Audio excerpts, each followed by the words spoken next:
I got about 30 minutes to cover our solution and how we look at the problem of autoscaling, how we look at the problem of resource optimization in Kubernetes.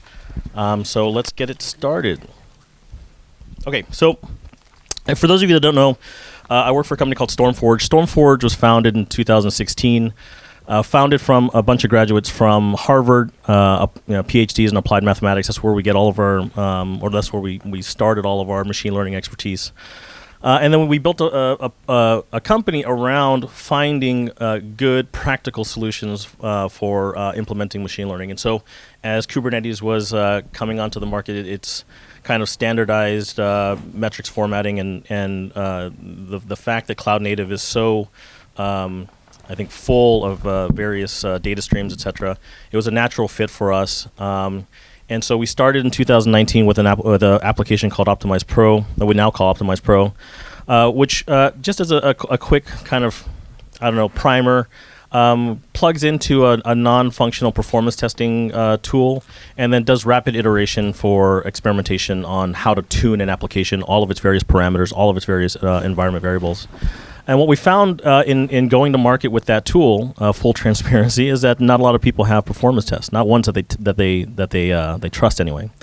And so in 2021, we began looking at other ways of using metrics to start optimizing on a smaller set of parameters. And so Optimize Live, which is what I'm going to show you a little bit today, is really built around that value proposition, understanding the requests and limits of all the various deployment objects that you have scheduled on a cluster, and then right-sizing them to, again, drive the right type of auto-scaling behavior. And we'll talk about how we see that.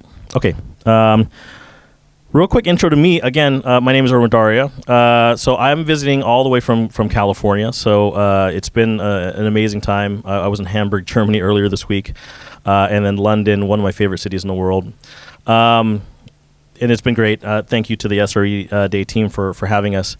I'm not an entirely new to cloud native, but my IT experience is a little bit dated. I spent from 1998 to 2012 or so, or 2014 in enterprise IT, really focused on infrastructure platforms, virtualization, virtual data center technologies, and in FinServ and biotechnology, so highly regulated, validated environments, et cetera. And then about 10 years ago, I came over to the vendor side, and you may not know these companies. I work for Tintri, HT-based, Juniper, well, you must know Juniper Networks, and now StormForge. I've really been focused on finding technologies that really solve for high value and then low operational overhead. So I really love technologies that use intelligence and basically reduce tickets, reduce churn. I know a lot of folks here in the room are used to being on call. I love technologies that when you're on call, you know that you're not going to get an escalation. All right, so before we get into a demo of the technology, I'll start with a riddle. Does anybody know the answer to this? What goes up but never comes down? Inflation. Now, the OG, I'm using American terminology, I guess, but the OG answer to this is your age. Your age. Your age always goes up, never comes down. And then you guys are right. Cloud costs always seem to go up and never come down. And the notion is that autoscaling is supposed to be this technology that's embedded into Kubernetes in various ways that helps us start small, scale up big, go back to small again. And I feel like for a lot of organizations, it's that last part that we have the biggest problem. Just a quick show of hands, how many of you guys are working in Kubernetes environments where you've got huge node groups, lots and lots of virtual machines maybe hosted either on-prem or in the cloud, and then just no, quote unquote, no capacity. You have unschedulable pods or you're running out of compute capacity, but if you look at the utilization of the actual environment, it's 23% CPU, maybe 40-something% memory. Nobody? Oh. I was I'm in the wrong conference if this is if this is not a problem for everybody.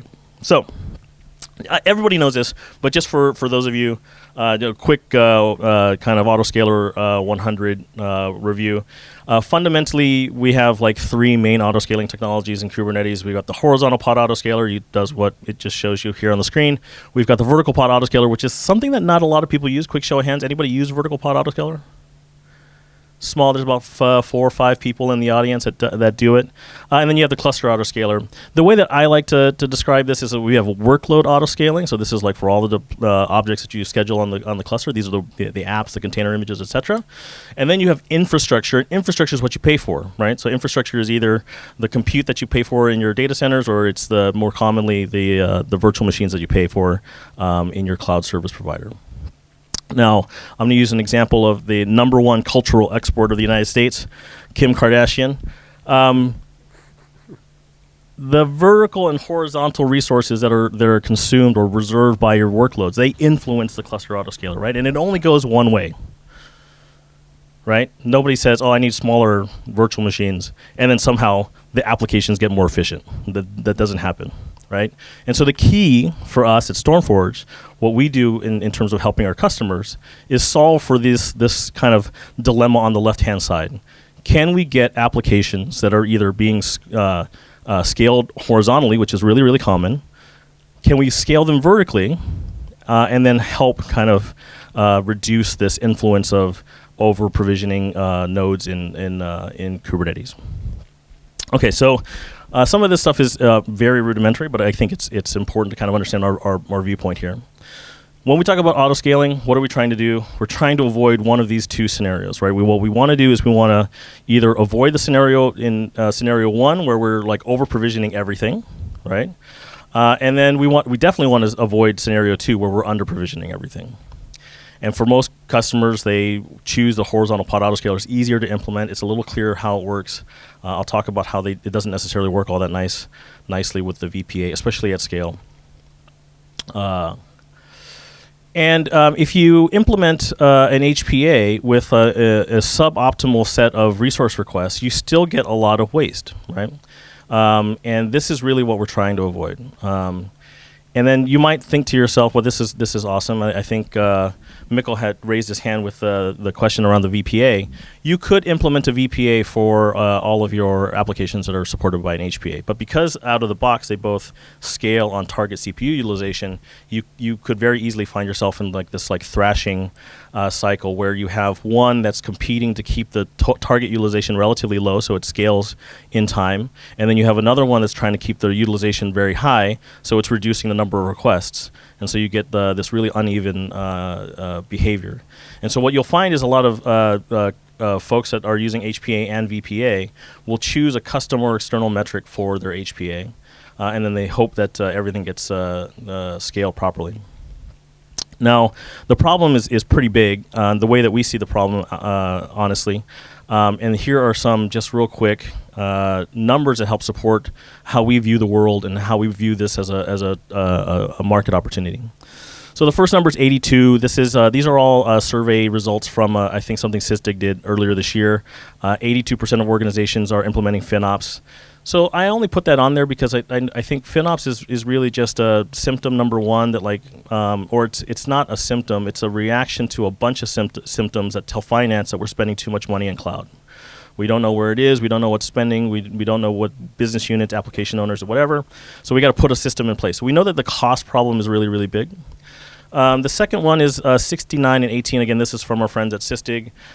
This is 69% of CPU, according to them and their customers, is reported as unused. And then 18% of memory. I like to point this out that this is pretty common where we see a lot more CPU that's unused versus memory. And what my lesson that I take from that is that developers are really good at figuring out how much memory their application needs, maybe not so good at figuring out how much CPU their application needs. I see some folks shaking their head. I'm assuming in agreement, hopefully in agreement. And then lastly, SysDig did this, and they basically equated the amount of wasted resources for organizations that have over 1,000 nodes, which for those of you that have something larger than that, obviously, we just heard a great story about how Datadog has a ton, I won't use the French word, a ton of compute. This could be tens of millions of dollars per year, right? So this is the space that we are really focused on implementing our technologies and bringing them to market, et cetera.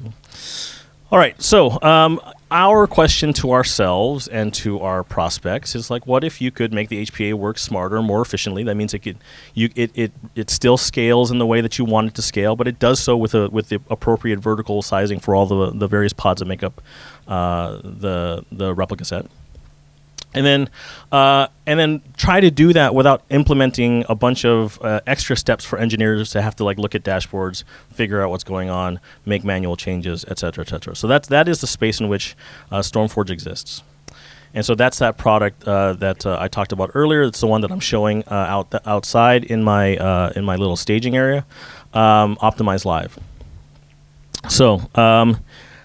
How does it work? This is not exactly how it works. It's not just 4 boxes, but it's really meant to illustrate how simple it is.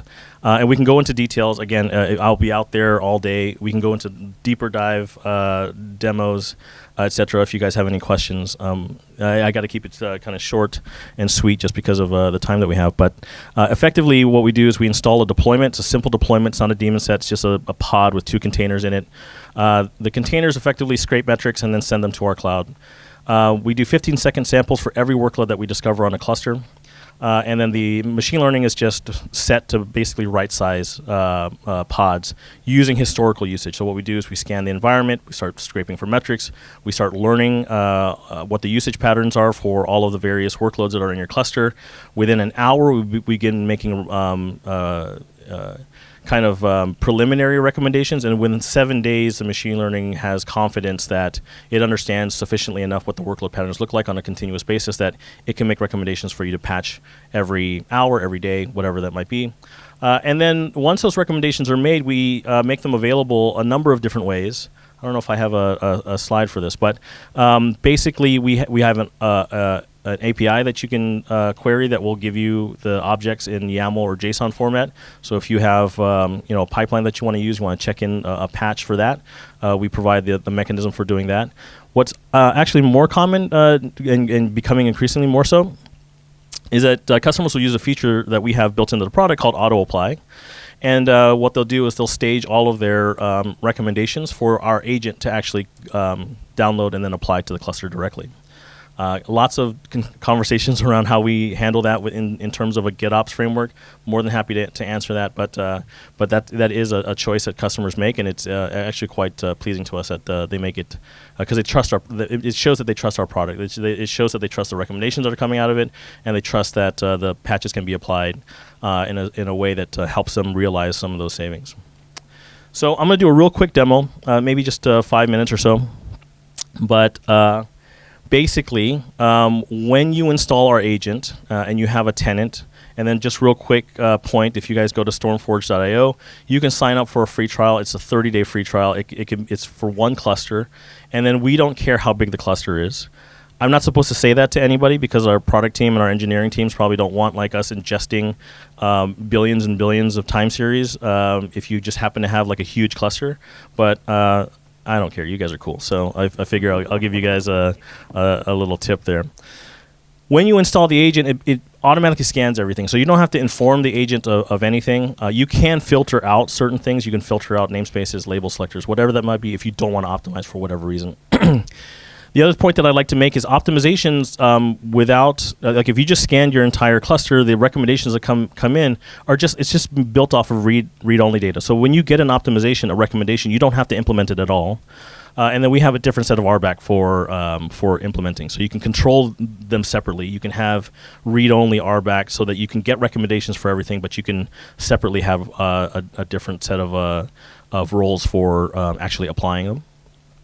And then what we do is we roll up all of the things. Everything that we do is at the workload level. And then what we do is we roll everything up into various constructs. So workloads is the native object that or level that we work on. But then we bubble them up into namespaces. And so here in this case, I'm showing you an overview where I'm showing you the top, looks like 5 namespaces.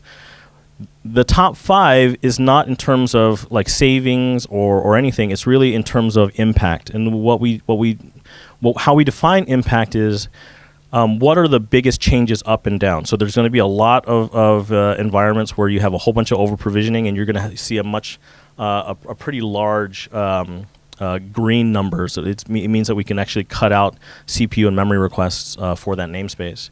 But you might find ones that are red where we actually need to increase the requests, right? So in scenarios where you're using, maybe a sample deployment manifest that you just kicked off and it worked, and then you left it alone, and then like nobody ever sees it ever again, but you don't realize that months later you've got a bunch of end users tagging it. we can find that, we can identify it, we can find an optimization for it.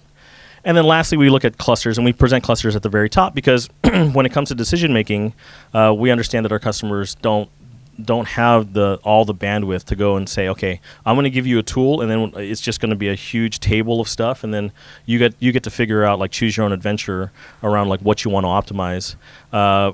In this particular view, we really just say, okay, if you only have a certain number of cycles to go find the greatest impact that you can apply your optimizations against, then how do we organize it? What are the top clusters that can benefit the most? What are the top namespaces? What are the top workloads, et cetera?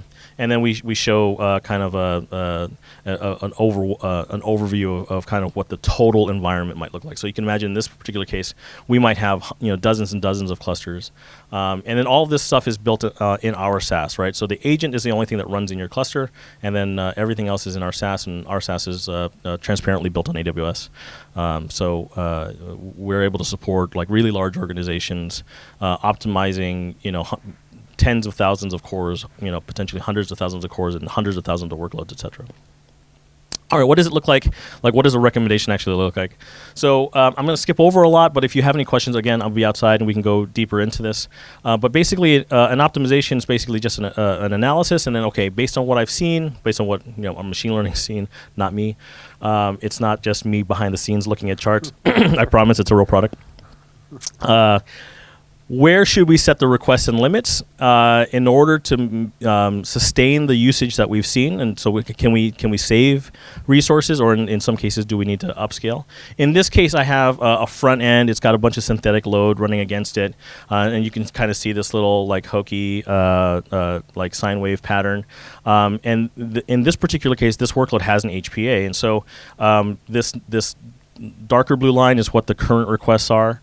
And then the step function that you see is the HPA scaling up numbers of replicas. And then you see that the recommendation is actually a little bit below that, about 10% below that. This is on CPU, and in this case, this front end doesn't need any memory, and so I can get a lot more aggressive with that. The recommendations come as, like I said, YAML patches. So you can download them here. Again, you can apply them by clicking on a button, or you can interrogate the API, download them as objects, and then check them into a pipeline. So customers have a whole bunch of choice around how they want to implement it, et cetera. And so that's what we do at the workload level. You can do this at scale by just simply annotating your workload. So we have a series of annotations that we support. It's all on our website in terms of our documentation. So if you've got hundreds of thousands of workloads, set your annotations. You can set defaults. It's pretty flexible. All right, so that's it for the demo, but I can go much deeper when we're outside again. And so just to kind of recap, right, what we really want to do with our tooling is to increase the visibility from a resource optimization standpoint, imbue that visibility with intelligence. So we have our machine learning making recommendations about what those workload resources should be set at, and then provide the kind of automation or support the kind of automations that our customers want to be able to do. Again, so I've mentioned already being able to do everything from just checking out a recommendation, having the file, checking it into a pipeline if that's what you want to do, but also doing everything soup to nuts, push a button, and then like everything is being optimized on a regular basis moving forward, and kind of going to that autopilot vision. And then ultimately, you saw this in the demo, right? So what we want to do is we want to take kind of this auto-scaling where we have HPA, but we're maybe not doing VPA, or maybe we don't have enough visibility. We don't have enough metrics to do custom or external metrics on the HPA, but we want to be able to do both horizontal and vertical scaling, and we certainly support that. And we could do that at scale without having to worry about configuring a whole bunch of YAML, et cetera. So the way that we communicate our value proposition to our customers is really focused on those same numbers that we kind of showed at the very beginning. So on average, we see about 50% reduction in resource requests, for us, we are a commercial product. You have to pay for it. You have to pay for a license. Our ROI right now is 8 to 1. It can be really aggressive. It could be 8 to 1 in 30 days, depending on how fast our customers actually implement the optimizations. But I think the most important thing, especially for the folks here in this room, is if you were to try to manually figure out what those recommendations were, and then let's say you had a tool that made recommendations for you. There are a lot of tools that make recommendations, so I just want to be very clear. The StormForge value proposition is about making the recommendations and then providing you a really easy way of implementing them. But if let's say you had something that just gave you a recommendation, you just copy-pasted YAML into some other tool, and you could check them into a pipeline, or maybe it just opens a bunch of Jira tickets for you. If it only took 10 minutes to optimize every one of your workloads, for every 500 of those workloads, that'd be 2 full-time employees to optimize. And so I guess the point that I'm trying to make is what we really want to be able to enable for our customers is the kind of optimization that is just completely unrealistic for people to do. So, yeah. All right. So just in closing real quick, I've been talking about workload resources this entire time. We touched a little bit on cluster autoscaler before.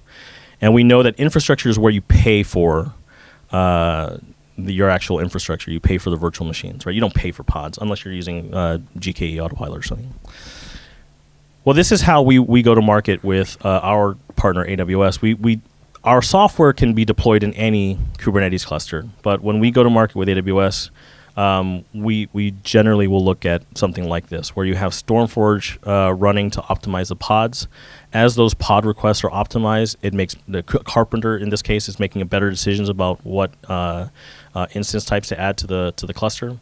And both of these work really, really well. We have a blog that we posted on the AWS blog site that kind of details some of the technical details behind the scenes. I'm happy to talk to anybody here about this. I wrote the blog, so if anybody has any questions about this, you can also just kind of ping me on it.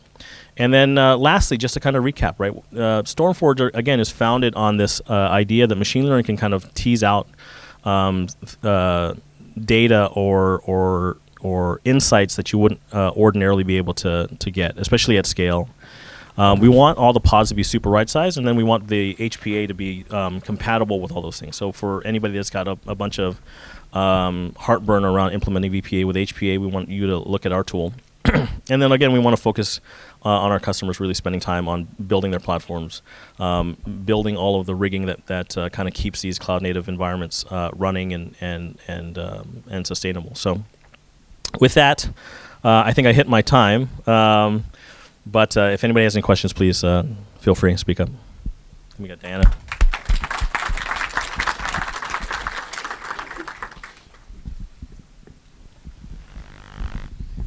Hey, thank you. Can you optimize for other metrics other than CPU and memory? So the short answer is yes. StormForge, we have a tool that can. I didn't show it to you guys today. But I'm more than happy to talk to you about it. We actually have a tool called Optimize Pro. So I've been talking about Optimize Live. Optimize Pro is a much more complicated tool, but it uses the same machine learning to optimize any parameter, any environment variable that is part of your deployment. So it's a little bit, it's quite a bit more complicated, and it's not just install and then optimize and then make patches.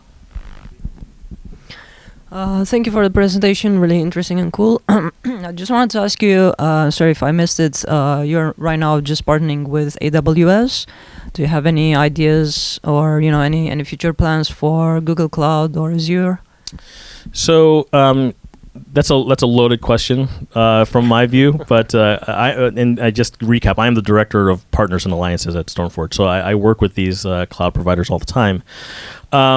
With regard to installing our software, you can install our software in any Kubernetes cluster. So AKS, GKE, EKS, OpenShift, all the flavors. In terms of partnering, generally speaking, these cloud providers, they love to partner, but they don't have a joint go-to-market program until you build your back end on their cloud. And we're working on that through 2024. So right now, the go-to-market is with AWS. Carpenter is a really nice fit for us, but for those of you that might be paying attention, Azure is also implementing Carpenter for its AKS autoscaling, and so we're looking forward to doing that. I'm not saying that's next, but we are looking at working with them.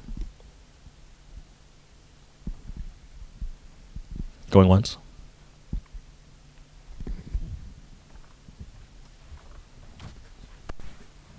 Sorry, would you mind just passing that? Thank you. Thanks for the talk. I was wondering what is the added benefits of, like, for example, compared to using OpenCost? I mean, probably some answers are obvious, but I would like to hear from you. Yeah. So with regard to like tools, I'll group OpenCost and KubeCost, Community Edition in there as well. I think of being fully transparent, what OpenCost and KubeCost do that we do not do is like cost attribution. We just don't have that. That's not our core value proposition. I think what OpenCost and KubeCost don't do that is our core value proposition is really around the analysis at scale. I haven't shown you all the knobs and levers, so there's a lot of knobs and levers that we have for the optimizations that OpenCost just does not have. And then the ability to implement the optimizations at scale, right? So the automatic apply of all those things. That's what we are today.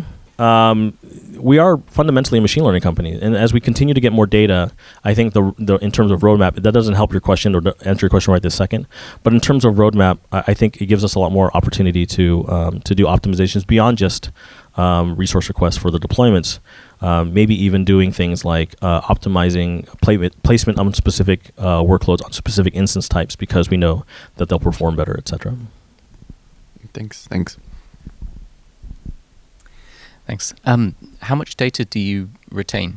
So the data that's sent from customers' clusters, how much of it is retained in order to we be retain used a year's worth of data.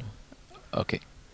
We currently train on 2 weeks, though, so that's the boundary of the optimizations. But the year helps us with things like potential long-term seasonality, those kinds of things, and we're working on features like that right now. Is that something that customers have a say about? Oh yeah. So I mean, like our boilerplate ELA or terms and conditions says a year. It is up to our customers to decide. Look, I just want you to have the 2 weeks, and then you have to purge. But it is a minimum of 2 weeks. Cool, thanks. And also, the agents. Can you say a little bit more about those? Are they based on OpenTelemetry collectors or something else? Oh yeah. So again, transparently, there's 2 container images. One of them is ours, and that does all the scanning of the workloads, etc. The other one is just a Prometheus agent. So it just goes and scrapes a bootstrapped endpoint that we've chosen. Cool. Thanks.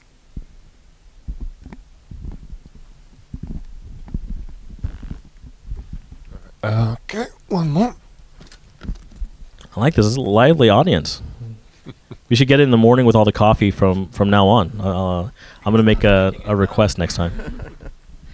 Yeah, I've got a couple of questions there, well, probably 3. But I think I'll try to go through it very quickly. So one is, can you tweak the aggressiveness of the recommendations? That's the first one.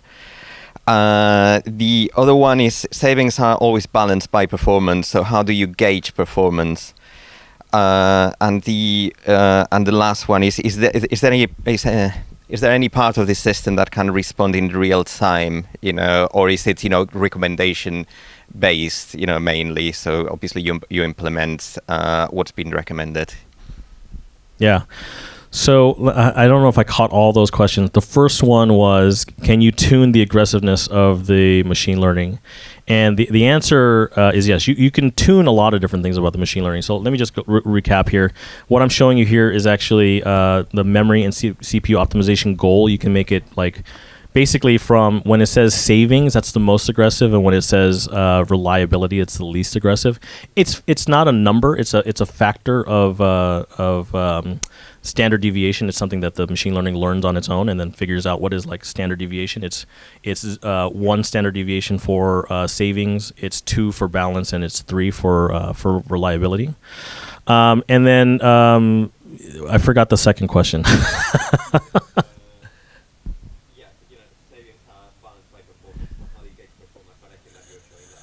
Yeah, that's exactly right. So just to recap for everybody that didn't hear, the is sometimes applications, the savings that you would get are not, you can't realize them because the performance that you need on the application. That would be a well optimized application, to be honest.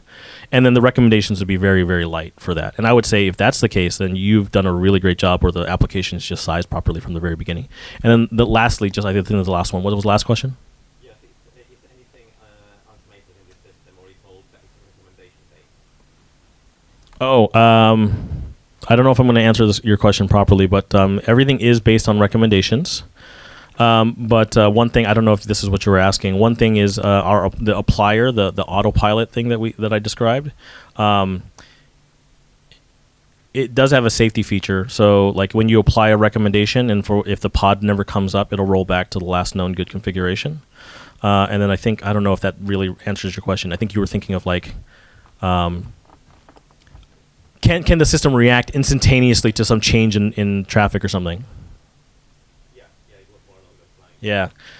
No, we are just an analysis and optimization tool. I think Kubernetes has a bunch of things in there, like the HPA itself, that's supposed to handle like really spiky workloads like that. But I've had a couple of inquiries around other interesting use cases, which I'd be more than happy to talk about outside.